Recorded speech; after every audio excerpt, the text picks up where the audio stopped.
Bueno, pues yo quisiera, mientras que busco el documento, quisiera agradecer enormemente esta posibilidad de estar aquí con ustedes. Primero porque ustedes han venido y quiero agradecerles muchísimo que hayan venido a ver la presentación y el homenaje a una persona que bien se lo merece. Quisiera, por supuesto, a Diego Urbano, porque efectivamente las cosas fueron como él ha contado, pero se le ha olvidado que hace 2 semanas o 3 me dijo en un foro en el que estaba hablando de la presentación de un libro, que es de lo que voy a hablar ahora, me dijo que, bueno, si sonaba la flauta, que podíamos hacer una presentación en Castro del Río y que además eso sirviera como homenaje a Manolo Carrilero. Y cuando lo leí dije, la flauta ha sonado, porque estoy en Castro del Río, como sea, en las condiciones que sea, porque todo lo que habéis dicho es cierto. Yo conocí a Manolo en la comisión, coincidí con él en la Comisión Andaluza de Arqueología, y era una persona muy entrañable.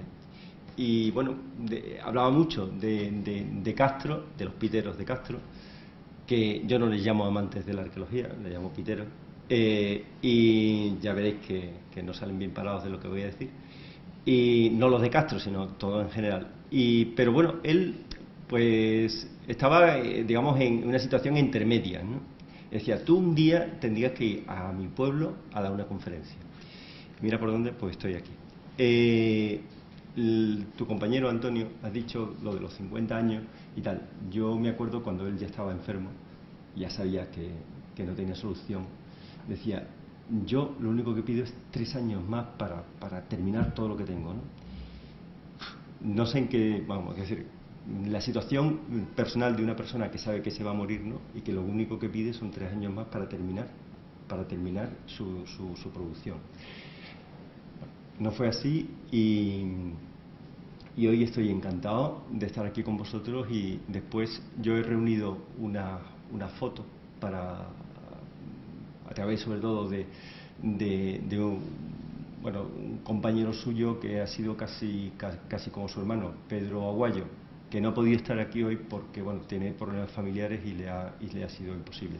Pero yo estoy aquí encantado de hablarles del libro, que no voy a contar, es decir, no voy a contar todo lo que he dicho, voy a hablar simplemente del tema que más nos ha tendido, digamos, en tensión entre Diego, los piteros y yo, que represento a la administración, aunque no soy la administración, es decir, yo trabajo para la administración, trabajo para la Junta de Andalucía. Sí quiero decir que afortunadamente el libro nace porque yo de ser jefe de un departamento que entre otras cosas tenía la obligación de velar por la tutela del patrimonio, ahora soy el director de una unidad administrativa del conjunto arqueológico, y con eso he cerrado un ciclo de mi vida, un ciclo profesional. Ya los piteros me siguen dando tal, de hecho es cierto que incluso trabajo con policía judicial de Guardia Civil, con fiscales y demás, pero ya en otros tipos de estrategias, y ya no me dedico a hacer expedientes sancionadores, y bueno, y quería dejar ese marco, esa etapa profesional pues cubierta pues con un libro sobre el tema este. Bueno, primero quería decir, para entender por qué a los arqueólogos nos da un poco de grima los detectoristas, quisiera explicar un poco qué es el registro arqueológico, qué es eso que llamamos registro arqueológico. Y efectivamente, ¿no?, los seres humanos pues nos diferenciamos de la mayoría de los animales en que modificamos nuestro entorno para conseguir mejores situaciones para vivir. Hacemos chozas, poblados, ciudades, y con el tiempo pues estas construcciones, esta modificación del entorno pues se arruinan, ocultan una serie de elementos y devienen en lo que nosotros conocemos como yacimientos arqueológicos. Ahí veis pues cómo va pasando el tiempo, van sucediéndose diversas tal, y al final pues vienen los arqueólogos y excavan, restituyen aquello de lo que solo quedan, como decía Antonio, unos restos en el subsuelo. básico para nosotros poder estudiar es que las cosas estén tal como las dejaron, aunque estén destruidas. Es decir, es lo que llamamos estratigrafía. Nos permite hacer secuencias, sacar inferencias y tal, ¿no? Las excavaciones, como veis, pues tienen lugar o tienen sentido si podemos encontrar las relaciones estratigráficas entre los objetos. Pero, ¿todos los objetos están en los yacimientos? Pues no. Fijaros, eso es la caminata, los restos de la caminata más antigua de la historia de la humanidad, en la Etoli, Tanzania. Es la huella humana de una pareja, de un niño y un adulto, que huyen o que caminan junto mucho con muchos animales tal, en un suelo que tiene lava, que tiene cenizas volcánicas. Y gracias a eso se ha podido saber muchísimo de los primeros desarrollos y tal. Y eso no es un yacimiento, pero tiene interés arqueológico. No es un yacimiento en el sentido clásico, no es un oppidum, no es una villa romana. De hecho, en la actualidad, el territorio, a los arqueólogos, es lo que más nos interesa, porque los yacimientos no son islas en un medio de nada. No, usted, los yacimientos están en un territorio. Nosotros estudiamos la historia y estudiamos yacimientos y lo que está fuera de los yacimientos. Por eso hablamos de territorios arqueológicos. Estos son los Alcores, un relieve en Carmona, entre Carmona y Alcalá de Guadaira, un relieve especialmente significativo. Ven ustedes esa ristra de yacimientos que están, y es que no se puede entender esa alineación de yacimiento si uno no entiende que el relieve es así, que tiene una falla, tiene un otero, y en el otero están situados todos los asentamientos. Los patrones de ocupación del territorio es donde está el marco de trabajo de la arqueología. Esto es un famoso túmulo, el túmulo de Alcaudete, y tiene sentido porque está justamente en un perfil de ese reborde y tiene un valor significativo, tiene un valor contextual, es decir, en el contexto geográfico mucho mayor que, o sea, es decir, que no podríamos entender si no lo analizáramos en ese contexto. Cuando hablamos de caminos, de cañadas, de veredas, de caminos antiguos, de paso, estamos hablando siempre de territorio y no necesariamente de yacimiento. Un yacimiento, pues, aparte del poblado que está amurallado mejor y tal cual, pues tiene unas zonas del entorno donde donde la gente cultiva, donde se buscan los medios de subsistencia, y tiene unas zonas donde pues hay necrópolis y tal, ¿no? Entonces, ¿dónde está el yacimiento? ¿Hasta el yacimiento? Eso está obsoleto. Eso ya la arqueología lo ha deshecho hace muchos años. Hoy en una tierra arada así, que no tiene tal, pues aparecen piezas que revelan que ha tenido un uso, ha habido una utilización de ese terreno agrícola. En medio de un tal aparece una calzada. Oiga, ¿es un yacimiento? Pues bueno, es un vestigio arqueológico que merece ser. Incluso determinados elementos en el territorio y demás, pues son perceptibles precisamente, bueno, porque por debajo existen estructuras que nos permiten conocer formaciones que en ocasiones pues no sabemos muy bien incluso qué función tienen, si son grandes estructuras para mantener animales, si son defensas, no sabemos, ¿no? Pero ven ustedes en la foto de su izquierda, bueno, pues nada, es un montículo alargado en un campo y, bueno, y después se excava y tiene una formación que lo sustenta. Y en todo el territorio existen centenares de objetos arqueológicos que no están en yacimiento. Nada de lo que he señalado aparece in situ en un yacimiento. Ahora, si esto que no veo dónde está. Ajá. Si esto funciona, El uso de detectores no sé si se escucha. ¿Se escucha? En Andalucía está prohibido si no es con un permiso de la Junta. Esto es de un programa que se llama Report de televisión. Para encontrarnos con un grupo de aficionados andaluces. Pues este detector, como ha dicho mi compañero, es de última generación.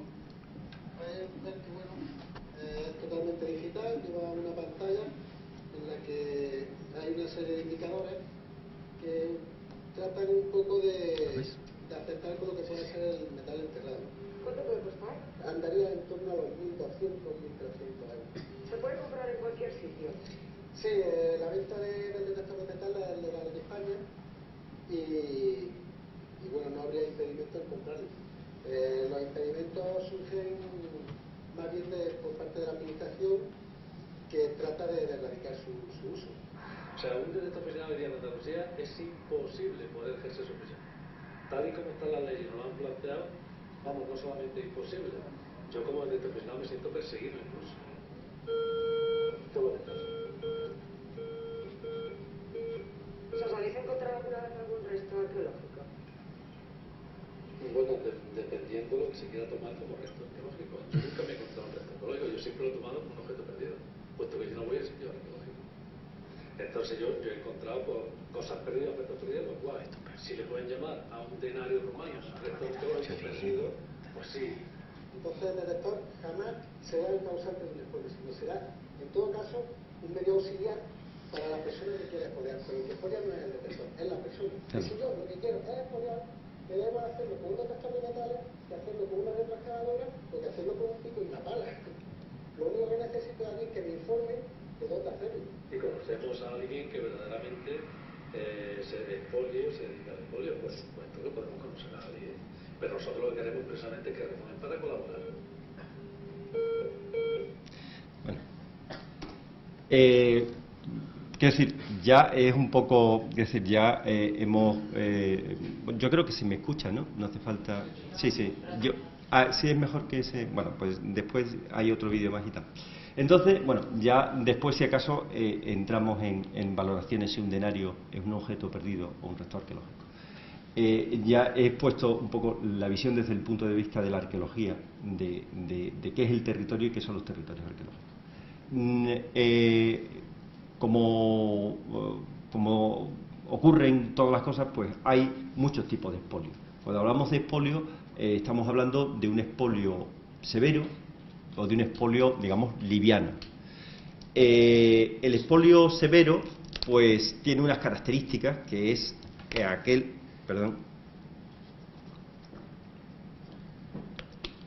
que tiene ánimo de lucro, son personas que trabajan en redes muy flexibles, de pronto resulta que hay en Córdoba, en Valencia y en no sé dónde.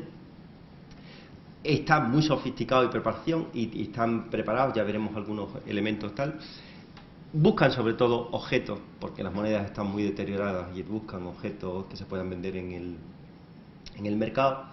Siempre tienen una autojustificación de la actividad. Bueno, es que si yo lo dejo ahí viene otro y lo expolia, ¿no? Es que yo dije y entonces resulta que la tumba que salió, pero bueno, es que sí. No, mire usted, yo es que no soy expoliador, yo soy detector aficionado. Son personas que suelen acumular denuncias habitualmente, o sea, estos son reincidentes, y después pues suelen desplazarse tal, o sea, gente yo qué sé, de Alcolea del Río, que se encuentra a lo mejor en Cáceres y tal, y actúan entre semanas, o sea, los fines de semana descansan y actúan como todo el mundo pues de lunes a viernes, ¿no? O sea, es lo que llaman, o le llamaba este reportaje del que he extraído algunos cortos, los ladrones de la historia.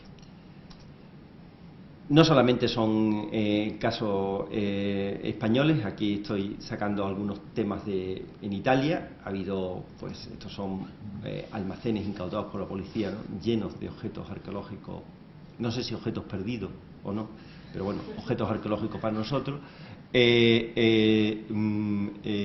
producto del expolio. Aquí estos son fotos de intervenciones de Guardia Civil, donde, bueno, pues la gente, pues, ustedes, es decir, esto es un destrozo, monumental. Y los restos que dejan, pues, hablan por sí mismos, ¿no? Esto es la colección Marsal, de la que se incautó en 2003 la Guardia Civil, y actualmente está en posesión de la Junta de Andalucía, y ya pueden ver, ¿no? Es decir, miles de objetos, ¿no? Miles de objetos extraídos todos, no por el propietario, no por el señor Marsal, que era quien compraba, pero miles de objetos extraídos todos de tumbas, porque ven los objetos enteros y, en fin, los arqueólogos que haya en esta sala pueden corroborar lo que digo, que todo esto son procesos de... Esta es la operación Tertis, de la que ya también hablaremos, y, bueno, pues con planimetría, es decir, que son auténticos profesionales del expolio, ¿no? Ya ven ustedes la magnitud, ¿no? Y, bueno, y lógicamente, a pesar de que mi amigo Javier Matas, que está aquí en la sala y supongo que después hablará, diga que pues, por supuesto que los detectores son un instrumento, ellos no expolian. Un detector lo dejas así y se tal. Son instrumentos útiles para la expoliación, muy útiles para la expoliación. Y en todas las intervenciones judiciales, pues ya ven que se incauta la policía, en este caso Guardia Civil, de detectores de bastantes tipos, incluso de modificaciones que le hacen a los detectores, por ejemplo a este plato, para aumentar el tamaño para que pueda profundizar más, ¿no? Esos son miles de objetos, y este es lo que yo llamo el perfecto kit del expoliador. Tiene su detector, un cuadro de detección y una pica para saber la profundidad a la que aparecen las tumbas, ¿no? Este es un cuadro de detección que, una vez montado, funciona así y permite, pues, una mejor técnica. Vamos a ver, a raíz de a ver si yo soy capaz de saber dónde está el ratón. ¿Eh? No. Esperen ustedes que... a ver si soy capaz.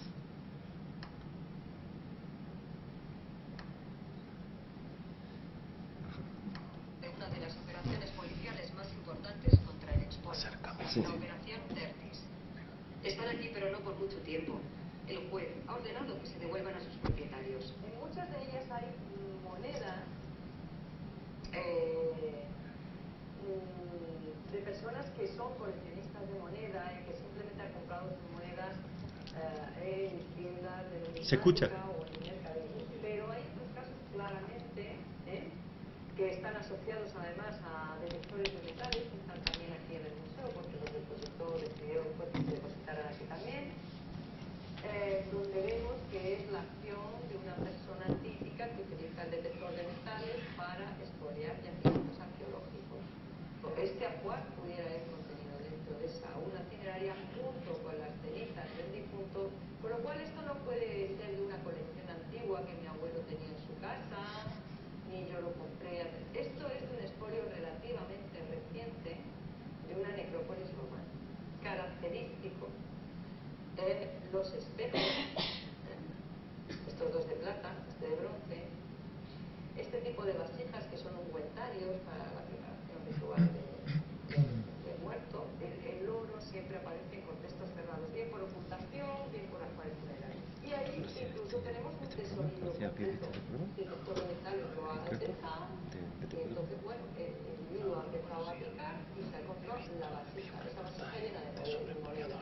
Nuestro informe concluía que en muchos de los casos se veían tierras, el tipo de tierras que pertenecían aquí a la zona del Bajo Guadalquivir o la zona de los Alcores, sobre todo, pero no podríamos determinar exactamente de qué yacimiento es.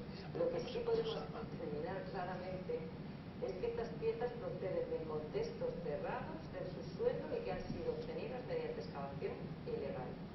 ¿Y ahora qué va a pasar con estas piezas? Pues con estas piezas que las vamos a devolver a su propietario por el proceso judicial. O sea que Después, si acaso, seguimos hablando. Contra este tipo de expolios, la administración, pues, es decir, los que trabajamos en la Junta de Andalucía, pues, o en ayuntamientos o en cualquier otro contexto administrativo, pues tenemos muy poco que hacer, porque esto es la típica labor de las fuerzas y cuerpos de seguridad del Estado, ¿no? Hay que tener unas consideraciones iniciales. En primer lugar, hay que decir que, y en la operación Tertis se ha demostrado, existe una dificultad para tener información fidedigna de los expolios. La gente dice, uy, yo no sé qué, yo tengo no sé cuánto, allí hicieron, allí vinieron, esto no sé qué, hay uno que tiene no sé cuántas tal, no sé cuántas cual, pero después es muy difícil establecer realmente.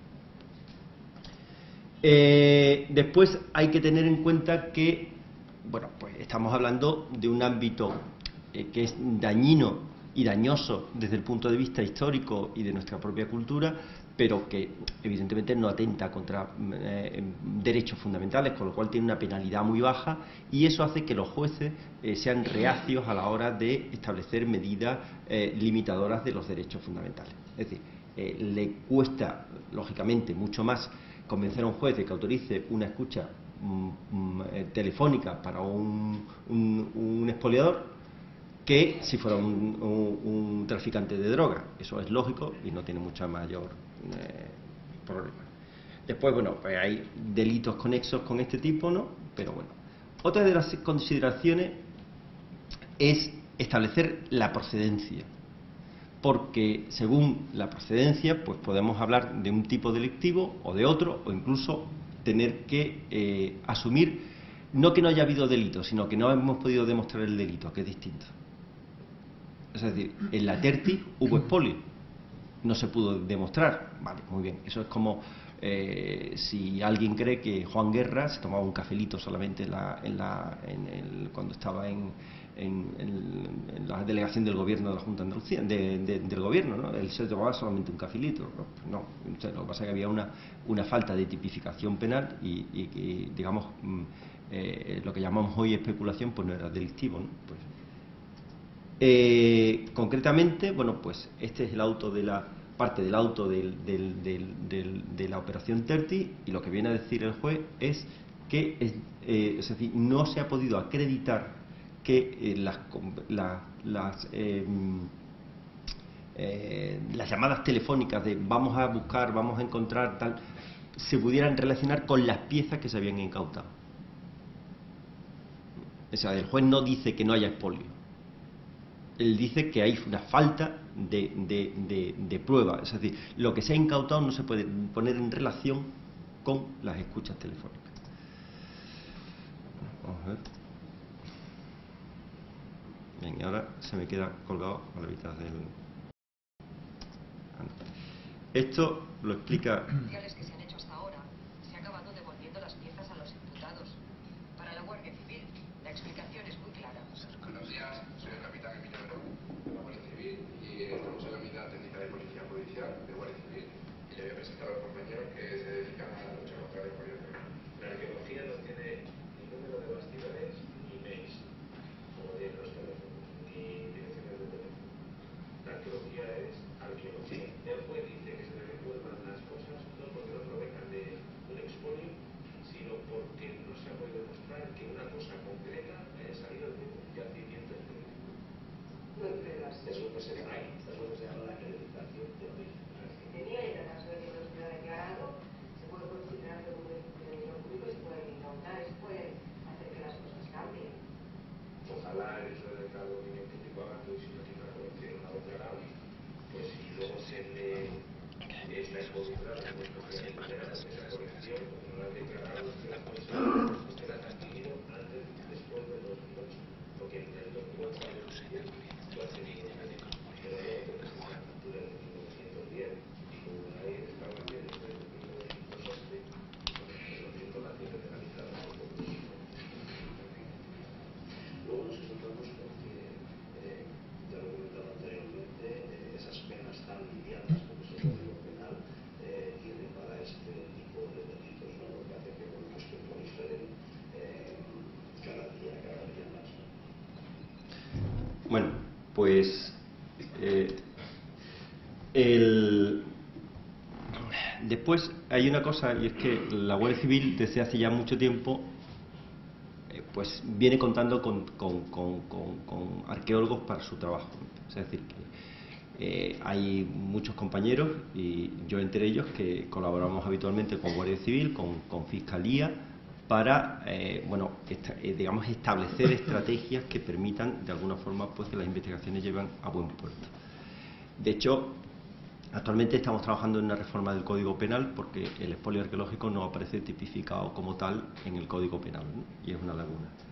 Y pues nosotros tenemos que determinar que determinados agujeros, remociones, pues son producto del uso de detectores buscando objetos arqueológicos, y además hay un problema que era la cuantificación. El Código Penal está pensando siempre en la propiedad privada. Entonces, la diferencia entre delito y falta penal es un tema económico, 400 euros, 350 euros. Entonces, claro, si te dicen, bueno, ¿cuánto cuesta una monedita? No cuesta 350 euros, la mayoría de las veces, ¿no? Entonces, no hay delito si no hay falta. Sin embargo, la técnica que se está utilizando, que ya está vital, es evaluar no el coste, no el precio en el mercado de la moneda, sino el coste de la actividad arqueológica que hubiese dado como finalidad el registro de esa moneda, es decir, una prospección. Entonces, un día de prospección sí cuesta 350 euros. Y los jueces están admitiendo esas valoraciones. La Guardia Civil, la Guardia Civil, digamos, el expolio tiene como tres grandes fases, o tenía tres grandes fases clásicas. Ya no es así, porque la gente accede directamente a la venta a través de Internet, pero bueno, el escalón básico es expoliadores, piteros, amantes de las cosas perdidas, en fin, llámelo usted X, me da igual. Personas que van pertrechados de un aparato detector de metales al campo en lugares donde es objetivamente posible encontrar restos arqueológicos. Y usted le pone el nombre que quiera. Y la diferencia de entonces, que conste que sí distingo perfectamente entre actos delictivos e infracciones administrativas. Es decir, cuando una persona va con un coche y se salta una limitación de velocidad, no es un delincuente. Es una persona que comete una infracción administrativa. El hecho de no ser un delincuente no significa que esa infracción quede impune. No, usted se le pone una multa, pero no es un delincuente. Ahora, si yo con el coche lo que quiero es atropellar a mi suegra, pues entonces sí. O sea, que bueno, quiero decir pobrecilla, ¿no? Pero o a mi suegra o a cualquiera. Está mi mujer ahí. A mi suegra o a cualquiera, ¿no? Es decir, que lo que quiero decir es que hay que llamar a las cosas por su nombre. Estamos hablando, en muchos casos, estamos hablando de meros infractores. Pero eso no significa que no sean, que el hecho de no ser delincuente no significa que lo que esté haciendo esté bien, ¿no?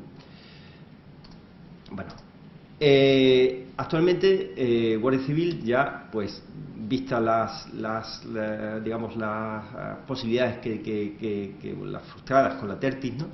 Pues está haciendo seguimientos mucho más digamos, exhaustivos, evaluando cada una de las salidas desde el punto de vista económico. Y, por ejemplo, en la operación Badía en Extremadura, pues se detectó las salidas, donde residía el tipo que hacía la salida, y se distinguió perfectamente lo que eran expoliadores severos de simple pitero, por llamarlo de alguna manera, ¿no? Yo el término pitero lo utilizo con todo el cariño del mundo, espero que nadie se sienta ofendido, sino digo detecto aficionado sin ningún problema, ¿no? Es decir, que a los árbitros también le llaman pitero. A los árbitros también le llaman pitero. Bueno, yo hablo ya de detecto aficionado.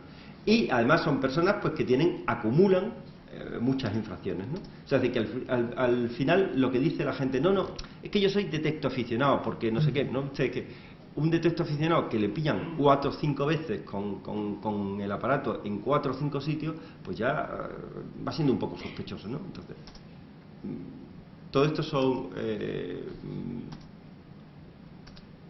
localizaciones y protocolos en los que trabajamos con Guardia Civil para es decir, que la TERTIS no vuelva a pasar, ¿no? Entonces, pues, y el tema de valoración de daños, pues lo que pasa es que, bueno, actualmente, pues, el tema, digamos, de los que era el otro campo de batalla, que era trabajar con los trabajar desde el punto de vista policial con los digamos, con los mediadores y demás, pues eso ya está es más difícil, porque actualmente el acceso a portales como eBay y demás, pues hace que cualquier persona pues sea su propio intermediario, ¿no? Después viene, digamos, el expolio de baja intensidad, que es el que de los detectoaficionados, ¿no? Son personas que les interesa el coleccionismo, la historia local, van solo en compañías muy pequeñas, pero no pertenecen, no trabajan en redes,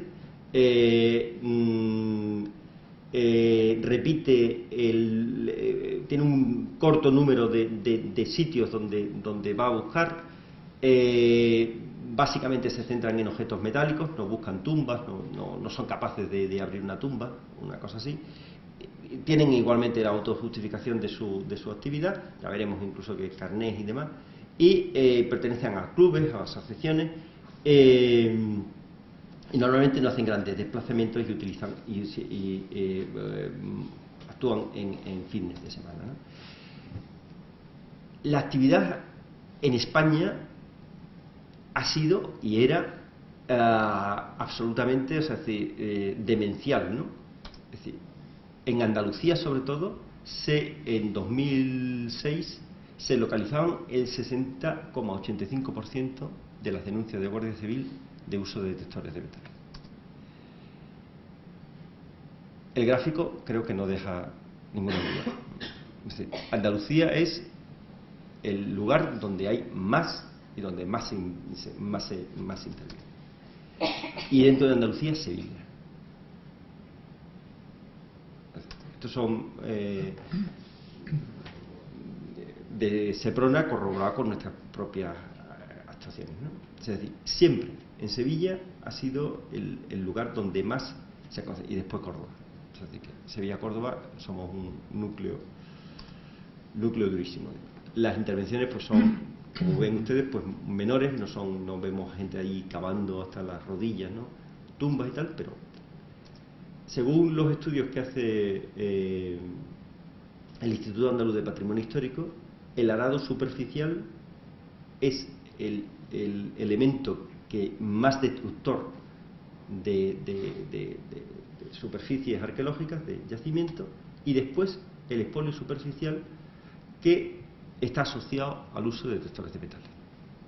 Por encima del expolio con movimientos de tierra del 50%, del arado con subsolador, de las labores forestales, de las labores industriales, de los dragados.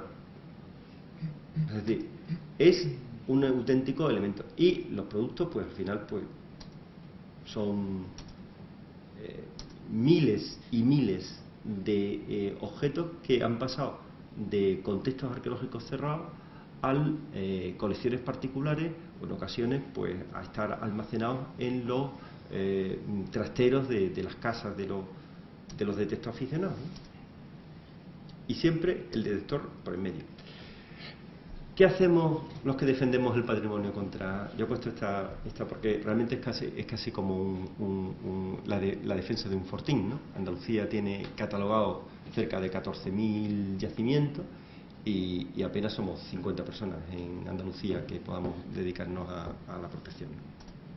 Bueno, en primer lugar, los inventarios, las catalogaciones, es fundamental que hay que es decir,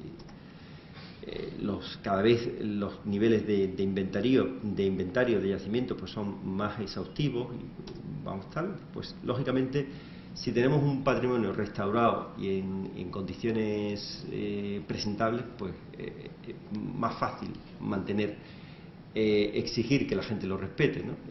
Concretamente en la Puerta de Córdoba, en Carmona, y después la difusión, que es, bueno, pues explicar cuál es el valor de la historia.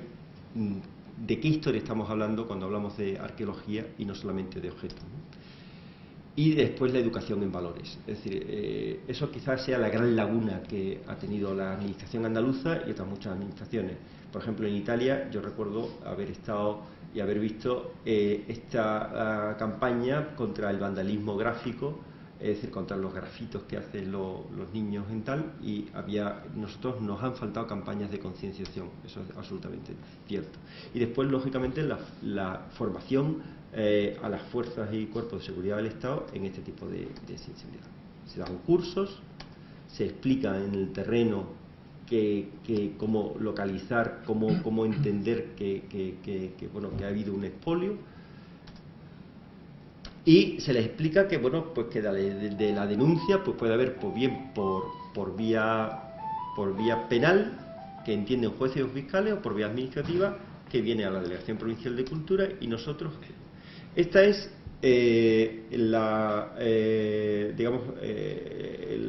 comparativa entre denuncias policiales hechas en la Delegación de Sevilla y los expedientes sancionadores incoados y ejecutados. En 1999 llegué yo.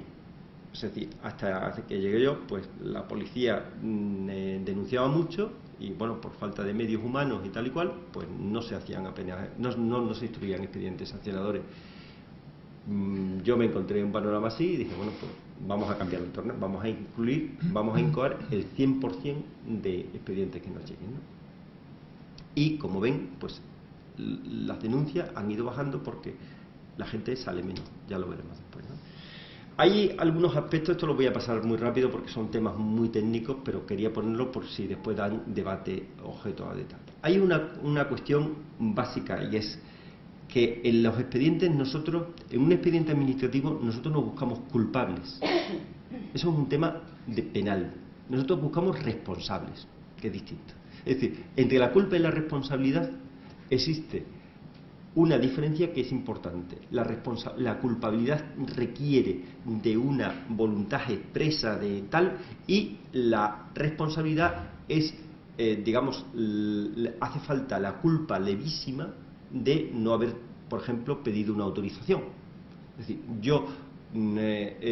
nosotros en el lenguaje común decimos culpable y responsable, lo identificamos, pero jurídicamente no es así. Nosotros buscamos responsables, no culpables. Los culpables los buscan los jueces. Es decir, cuando una persona, por una imprudencia, o por ejemplo, por porque no tenga hábito y tal, sale con un detector de metales a buscar al campo, lo que sea, y no pide autorización, es responsable de ese hecho de no haber pedido. No es culpable de expolio. Y nosotros sancionamos por esa responsabilidad.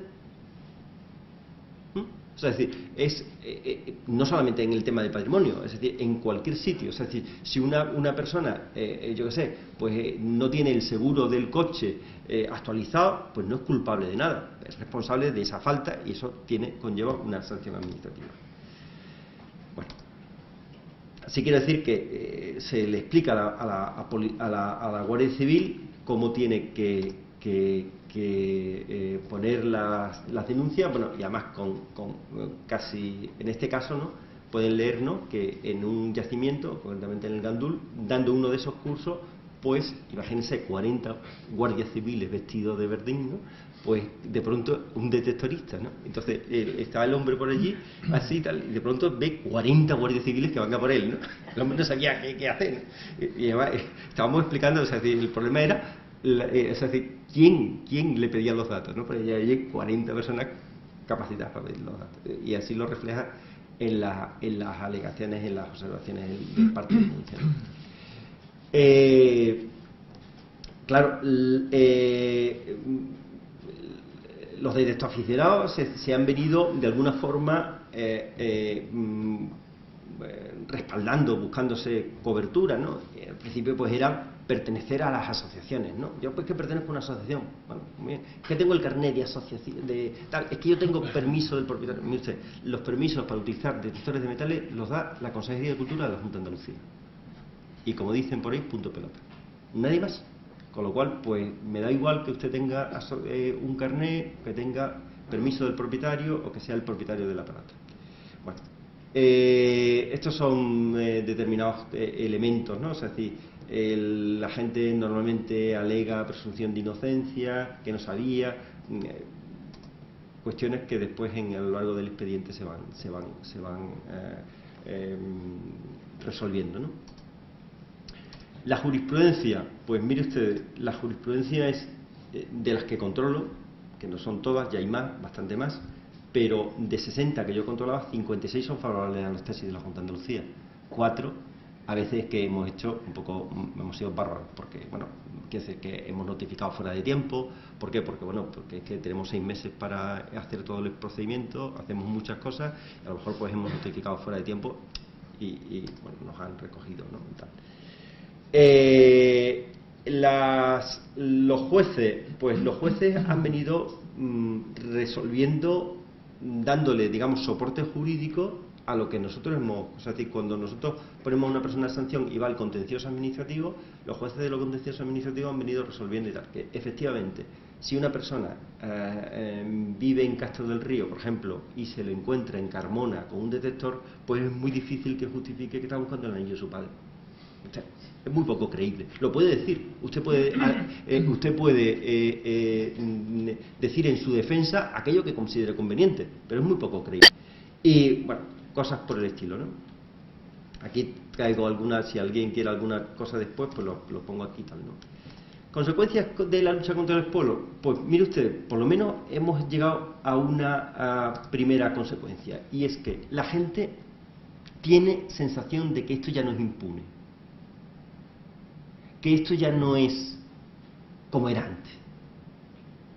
Entonces, hace ya unos años, por ejemplo, la principal asociación, o una de las principales asociaciones que ha habido por número de socios que hay en España, que es la de Córdoba al-Ándalus, pues ya hizo un congreso que se llamaba Congreso Nacional sobre la Detección de Metales y su problemática legal. Hombre, parece que hemos llegado, ¿no? Que sabemos que tal. Y después, bueno, pues esto es la web de donde decía a Diego que nosotros nos enfrentábamos, que un comentario, ¿no? Un detectorista dice, alguien de Sevilla, zona de Carmona, El Viso, que quiere ayudarme con una Explorer 2 y echar un día de búsqueda, y le contesta a otro, no está el patio en Sevilla como para ir a probar nada, y menos por Carmona. Yo trabajo en Carmona, ¿no? Yo que tú esperaría un poco por si acaso. Quiero decir, la gente está un poco era consciente, ¿no? de que había un cierto riesgo. Y después, efecto negativo, porque hemos estado exportando expoliadores, ¿no? Es decir, aquí en Sevilla, no, en la provincia de Sevilla o en Andalucía, no sé qué, pues nos vamos a otro sitio donde a lo mejor pues hay menos tal, ¿no? En Sevilla, la plaza del Cabildo era un lugar habitual de visita. Lleva muchos años coleccionando. 35. Llevaba, ahora ya no hay colección. Ahora está prohibido todo. ¿Qué nos puede enseñar de que tenga usted por aquí que sea así interesante? Hace 20 años y ahora de Fenicia de la cabeza de... ¿Se escucha? Aquí, donde estoy caminando por la bici, de la horquilla de mi colección. No tiene ninguna, ¿de qué va a tener? Es que algunos quieren factura, pero no tenían factura, no tienen ni pergamino, ¿cómo va a tener factura? En Claudio,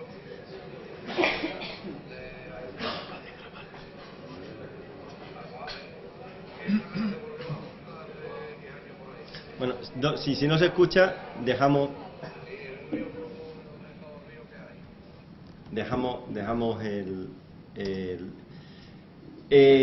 vías de solución. Pues bueno, este señor era un tal que se quejaba de que ahora la Junta ya no le dejaba, había arruinado, ¿no?, varias veces con incautaciones y demás y tal y cual, con Policía Nacional, con Guardia Civil y con Policía Local, había hecho incautaciones y tal, y que ya pues la Junta se había cargado el negocio de las monedas, ¿no? Bueno, vías de solución, pues mire, Yo creo que es importante que haya una conciencia de autorregulación desde los propios colectivos afectados. Creo que no puede existir ningún tipo digamos, de respuesta si no hay una respuesta del propio colectivo. Aquí hay fotos de una manifestación. Hay que, lógicamente, pues hablar y sentarnos todos a hablar y a debatir. Entonces, una mesa redonda que con Guardia Civil, con fiscales, con arqueólogos y tal, que hubo en Carmona en 2005, creo. Y después intervenir, bueno, pues en sitios donde realmente pues puedan ser, digamos, positivas, ¿no? Es decir, usted sabe mejor que yo, sabe utilizar usted un detector de metales. Entonces, si nosotros estamos haciendo una excavación, pues venga usted y ayúdenos a prospectar. Quiero decirles que todo esto y más cosas, lógicamente, porque aquí no he hablado del tema del Odisea y demás, que toco en el libro y demás y tal y cual, que bueno, que ya está en las librerías, y que, bueno, pues esto no es todo. Yo voy a tratar de ponerle fotos y rostro a lo que vosotros de quien vosotros habéis hablado, de Manuel Carrilero.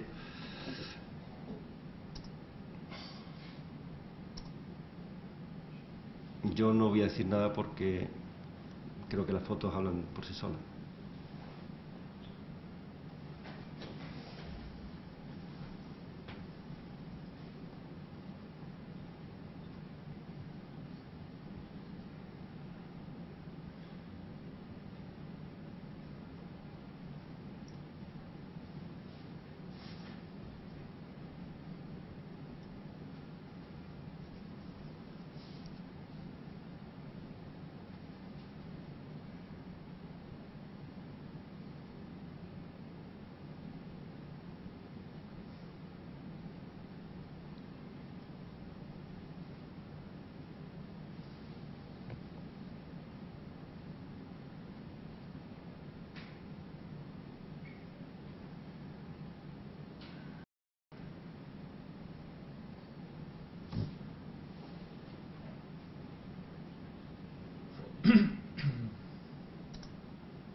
Pues esto es todo.